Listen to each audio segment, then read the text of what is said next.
24절과 24절과 25절 다시 한번 읽어보겠습니다. 시작. 제자가 그 선생보다 또는 종이 그 상전보다 높지 못하나니 제자가 그 선생 같고 종이 그 상전 같으면 족하도다. 집주인을 바알세불이라 하였거든 하물며 그 집 사람들이랴. 이것은 비유입니다. 그냥 읽어가지고는 잘 모르고요. 주석을 보니까 예수님께서 장차 핍박받을 제자들에게 비유로 말씀을 하신 겁니다.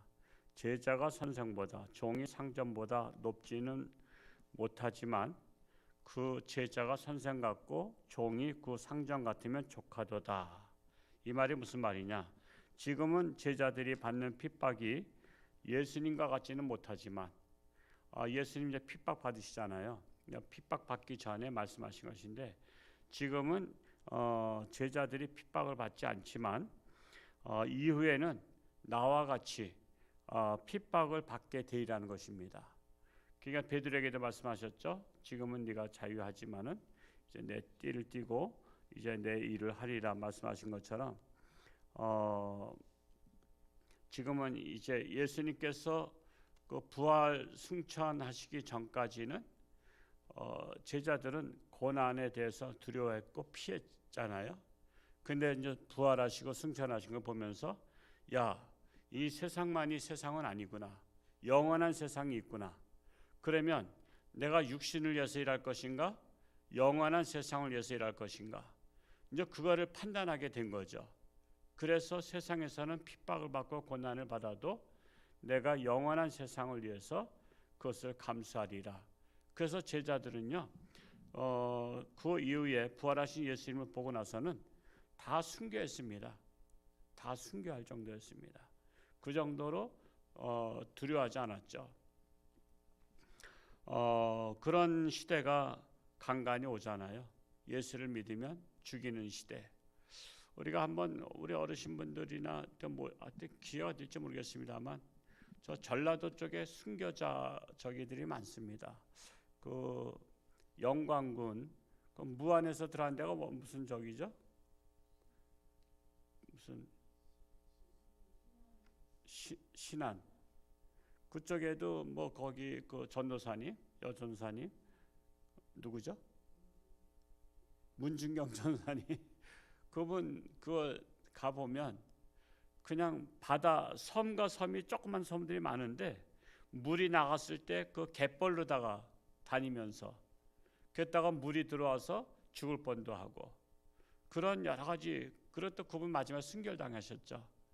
그분이 이제 성결교 신학을 하셨는데 그래서 성결교에 많은 분들이 배출됐어요. 걸쭉한 분들이. 그리고 또 영광군이라는 곳인가 거기도 가봤더니 거기도 뭐 77명의 순교자 됐던 곳도 있고 그러니까 참 이 공산당들이 아주 예수 믿는 사람들을 그냥 우선순위를 죽여요. 우선순위다가 그냥 공산당들이.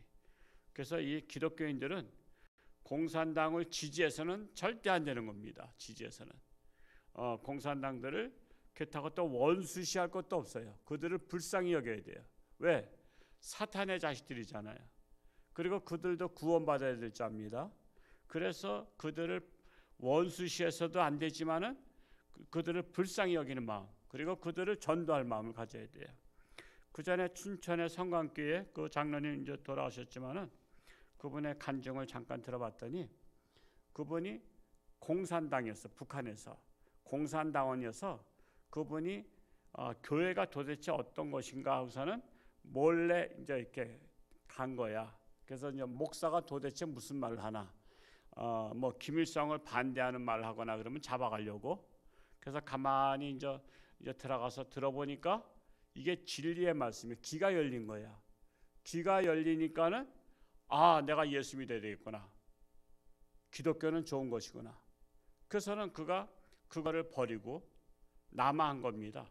남아에서 춘천에서 사시다가 장로님 되셨는데 그분의 아드님이 아마 이세한 집사하고 친구인가 그런 적인데 그러니까 김정아 장로님 그분 이제 하늘나라 가셨지만은 그런 거예요. 그러니까는 공산당원이라도 말씀이 들어가면 그게 변화됩니다. 변화돼요. 여러분 핍박하는 자들도 말씀의 귀가 열리면 변화받아요. 그러니까 우리는 공산당이나 악한 자들이나 다른 종교 가진 자나 신천지나 이런 사람들을 꼭 적대심할 것만은 아니에요. 불쌍히 여겨야 돼요. 불쌍히. 왜? 지옥 갈 자식들 불쌍하잖아요. 그러니까 그들을 불쌍히 여기는 마음으로, 궁일히 여기는 마음으로 그들을 위해서 기도하고 그들을 전도하고 그들을 인도해야 될 것이지 무조건 나가라고만 할 건 아니에요. 무조건 그냥 할 거 아니라 빨리 회개하고 돌아오라고 해야 될 것처럼 예수님의 핍박을 받을 때에는 다 도망갔던 자들이 이제는 예수님과 같은 핍박을 너희도 받게 되리라. 이것을 비유로 말씀하신 것입니다. 예수님을 그때 핍박하던 자들이 예수님을 바알세불이라고 그랬잖아요. 바알세불은 사탄의 왕을 말하고 있어요. 사탄을 말하고 있습니다. 그것처럼 제자들 또한 사탄의 종이라고 그 당시에 불림을 받았습니다. 그래서 핍박을 했던 것입니다. 그냥 분별력이 없었던 거죠. 분별력이 없으면 살릴 자를 죽이고 죽일 자를 살리고 그런 일이 일어나게 되는 거예요. 지금 우리나라가 분별력이 없잖아요. 분별력이 없어요. 악한 자들을 살리고 악한 자들은 무죄라고 하고, 제가 며칠 전에 말씀했지만은 우리나라 그 알코올 술 마시고 음주운전 90% 이상을 그냥 다 풀어주는 거예요. 남을 죽였어도 풀어줘. 왜냐하면 심신미약이라고. 그가 술 마셔서 정신이 잘 없어서 그런 거니까 이해해야 된다는 거야. 여러분 이런 것을 만드는 이게 그냥 악한 것을 선하다. 그리고 이제 그들이 변호사가 다 얘기할 거 아니에요. 잘못했다고 다시는 안 그러겠다고. 그러니까 잘못했다고 빌었다 이거야. 그러면은 다 풀어주는 거야. 그래서 90% 이상 풀어주기 때문에 음주운전이 없어질 수가 없대. 그냥 판사 앞에서 잘못했습니다. 다시는 안 그랬습니다. 그러면 다 풀어준다는 거야. 그러니까 우리나라가 그래서 음주운전을 양상시키는 거예요. 그러니까 이게 잘못을 다 엄격하게 해야 되는데도 그런 걸 안 해. 그 사람이 잘못했다고 빌면 죽은 사람 살아나나? 음주운전에 의해서 죽은 사람이 살아나냐 말이야. 남의 집에는 멀쩡한 가장이 아니면 자식이 죽어버렸는데 평생 괴로운데 잘못했다 한마디 하면 살아나고, 그리고 그 집에 가서 잘못했다고 빌지도 않아. 왜? 보험회사에서 그냥 처리하면 돼. 이런 잘못된 세상. 그래서 하나님을 제대로 믿는 사람들이 공부 열심히 해서 판사가 되든지 국회의원 돼서 법을 개정해야 돼요. 그런 악한 법을 만들고 있는 거야 우리나라가. 그러니까 올바른 사람은 핍박을 받아. 올바른 사람은. 그리고 악한 자들은 그냥 떵떵거리고 살고 말이야. 지금 그런 세상이에요. 그래서 우리가 하나님의 백성들이 인재를 양성해야 돼요. 인재를. 그래서 정말 사명 가진 자들이 우리 자녀들이 돼야 돼요. 그래서 공부도 하는 목적의식을 갖고 공부하게 해야 돼요. 공부해야 돼 소리만 하지 말고 왜 해야 되느냐, 왜 해야 되느냐가 중요한 거예요. 제가 같은 목사들이 많지만 제가 다른 목사님들하고 차별화됐다 하는 것이 뭐냐면, 제가 설교에는 항상 왜가 들어가요. 왜. 그리고 어떻게가 들어가요. 항상 제 설교는. 되게 목사님 추상적이야. 미국의 그 유명한 목적이 이끄는 삶을 쓰셨던 세드백 교회 리거레 목사님의 책을 제가 몇 권 읽으면서, 그분이 제가 윌로 크릭 교회 책도 좀 읽어보고 리거레 목사님도 읽어봤는데, 리거레 목사님에게 도전을 받았어요. 그분이 10대 청소년일 때 목사님들의 설교에 대해서 가만히 이제, 그러니까 벌써 10대래도요 벌써 생각이 있는 사람은 다른 거야. 목사님 설교를 들으면서 왜 목사님이 설교를 추상적으로 하실까? 추상적으로. 우리 하나님의 사랑처럼 우리도 사랑해야 됩니다. 그러면 어떻게가 빠졌잖아요. 사랑해야 됩니다. 그러면 어떻게가? 우리 선한 일을 많이 해야 됩니다. 그러면 어떻게가 빠졌단 말이야. 그러니까 너무나 추상적인 거야. 맨날 목사님들이 서로 사랑하십시오. 그리고 뭐 착한 일을 많이 해야 됩니다. 전도해야 됩니다. 어떻게? 온라인 전도를 하든지 아니면 고구마 전도를 하든지 어떤 대안을 제시해 줘야 되는데 그 대안이 없다는 거야. 설교들이, 목사님들이. 아마 다른 교회 다녀보신 분들 아마 알 거예요. 왜 하고 어떻게가 빠졌어. 그래서 말씀은 열심히 하셔. 사랑해야 된다 그러고 복음을 전파해야 된다 그러고. 근데 어떻게가 빠지니까 할 줄을 모르는 거야. 그 리고레 목사님이 10대 때부터 왜 목사님들이 어떻게와 왜가 빠졌는가. 내가 그분이 10대의 목사 되기로 작정하신 분이에요. 그래가지고 내가 목사가 된다면 왜 해야 되는가, 그리고 어떻게 해야 되는가, 내가 그러한 설교를 하겠다고 10대에 결심한 사람이에요. 오늘날 10대에 자기 미래에 대해서 결심한 학생들이 과연 얼마나 있을까요? 그래서 그가 10대에 18살에 고등학생일 때 강사로 10대 청소년 수련회 집회를 강사를 나왔어. 18살이면 고2죠. 우리 교회 고2 학생이 청소년 수련회 강사로 나간 학생 있으면 데려와. 내가 자금 한 100만 원 우리 교회 줄 테니까. 지금 10대에 18살짜리가 밖에 나가서 설교하고 강의하고 메시지를 전하는 우리 학생들이 있어요? 청년도 없어. 청년도 없어. 참으로 걔가 벌써 수준이 다른 거야. 사람 수준이 다 달라. 참으로 우리가 저도 뭐 설교를 제가 첫 번째 한 게 21살 때 했어요. 군대 가기 전에.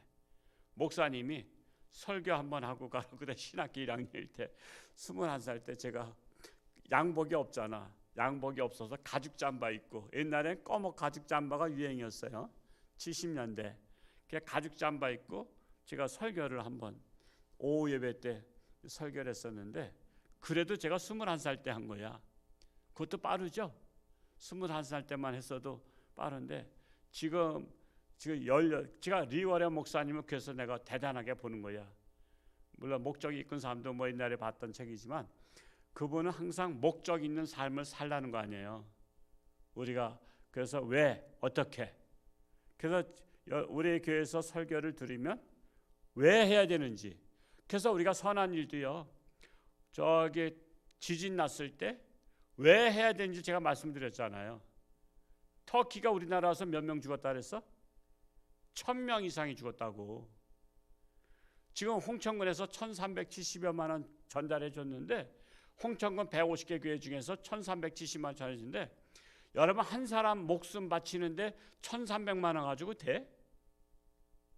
1억을 줘도 여러분 아들 목숨 바치겠어요? 10억을 줘도 안 바친단 말이야. 근데 터키에서 우리나라 와서 그 젊은이들이 1000명 이상이나 죽었다고. 근데 우리 홍천군 째째한 거야. 홍천군의 기독교연합회 째째해. 1370만 원 겨우 모금해서, 그 중에서 우리 교회가 850만 원 한 거 아니야. 왜 해야 되는지를 안 가르치는 거야. 목사님들이 설교를 할 때 왜 해야 되는지. 그들은 목숨을 바쳐 피를 흘렸다 이거야. 그러면 어떻게 해야 되느냐? 우리가 소중히 여기는 돈을 내라 이거야. 그들 도와주기 위해서. 복구하려면 경비가 다 들어가야 되잖아요. 우리가 몸이 직접 갈 수 없으니까 우리는 그 알량한 돈이라도 내자 이거야. 그렇게 해서 왜와 어떻게가 들어가니까 우리 교회는 그래도 하는 거 아니에요. 지진 났을 때도 왜 해야 되는지, 그리고 전쟁 났을 때 왜 해야 되는지. 우리나라도 도움 받았다고요. 16개국으로부터. 그러니까 전쟁 나서 힘없는 나라 도와줘야 되는 거야. 해야 될 이유가 생긴 거야. 그래서 항상 우리는 신앙생활 할 때 왜가 항상 들어가야 되고 어떻게가 들어가야 돼요. 그래야 내가 목적을 가지고 딱 나갈 수가 있는 거예요. 목적을 가지고. 그래야 목적이 이끄는 삶이 되는 겁니다. 정말 예수님의 제자들이 이때에는 이 말씀을 이해하지 못했지만 예수님께서 부활하시고 승천하시고 우리가 고난을 무서워서 피했지만 이제는 우리가 힘차게 달려가자, 이런 마음으로 했던 것입니다. 26절 읽어볼까요? 26절 시작. 그런즉 그들을 두려워하지 말라. 감추인 것이 드러나지 않을 것이 없고 숨은 것이 알려지지 않을 것이 없느니라. 그런즉 예수님을 사탄이라고 부르는 자들을 두려워하지 말라는 거예요. 결국은 진실이 드러날 것이다 말씀하고 있는 것입니다. 27절 읽어봅니다. 시작. 내가 너희에게 어두운 데서 이르는 것을 광명한 데서 말하며 너희가 귓속말로 듣는 것을 집 위에서 전파하라. 예수님의 말씀이 지금은 제자들에게만 말씀하고 계시지만 너희는 광명한 세상에 나가서 전파하라는 거예요. 너희가 귓속말로 전하는 것을 집에서 전파하라는 것은 온 세상에 복음이 들리게 전파하라는 것입니다.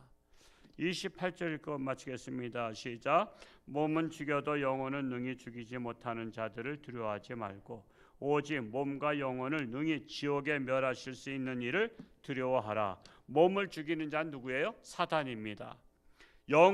그러나 영혼을 죽이지 못해요. 우리 몸은 죽습니다. 우리 몸은 육신의 장막이에요. 옷과 같은 거예요.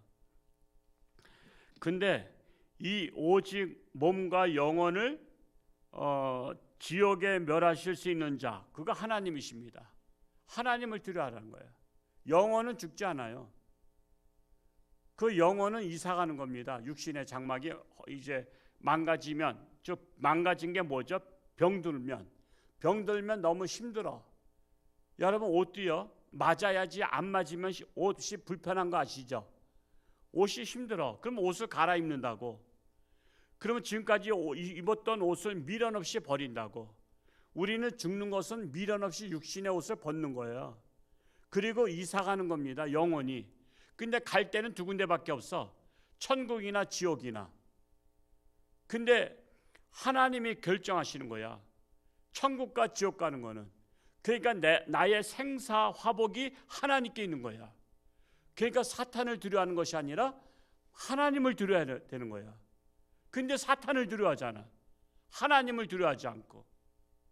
내 결정이 하나님께 있다니까. 내가 천국 가서 영원히 사는 거 하나님의 결정이에요. 사탄의 결정이 아니에요. 그래서 우리는 하나님을 두려워하며 하나님을 경외하며 내 인생을 하나님께 맡기는 게 중요한 거예요. 영혼은 죽고 싶어도 못 죽어요. 우리는 죽고 싶으면 막 자살하잖아요. 그냥 너무나 힘들면 자살해. 근데 지옥에서는 아무리 힘들어도 죽을 수가 없어. 영혼은 죽는 게 아니기 때문에. 그래서 죽고 싶어도 못 죽는 지옥에 빠지기 전에 그래서 구원을 시키는 거야. 이것이 실감이 아직은 안 나죠. 우리가 욥기에 나오듯이 육체 밖에서 하나님을 봐야만이 아는데 아직은 실감이 안 나지만 죽게 되면은 그때 홍천영학교 목사님이 말씀하셨던 것이 이제 실감 나는구나. 영원히 지옥에 떨어지지 않은 것이 가장 귀한 것이구나. 그래서 나를 전도한 사람이 생명의 은인이라니까. 생명의 은이네요. 그 사람들 여러분 평생 갚으세요.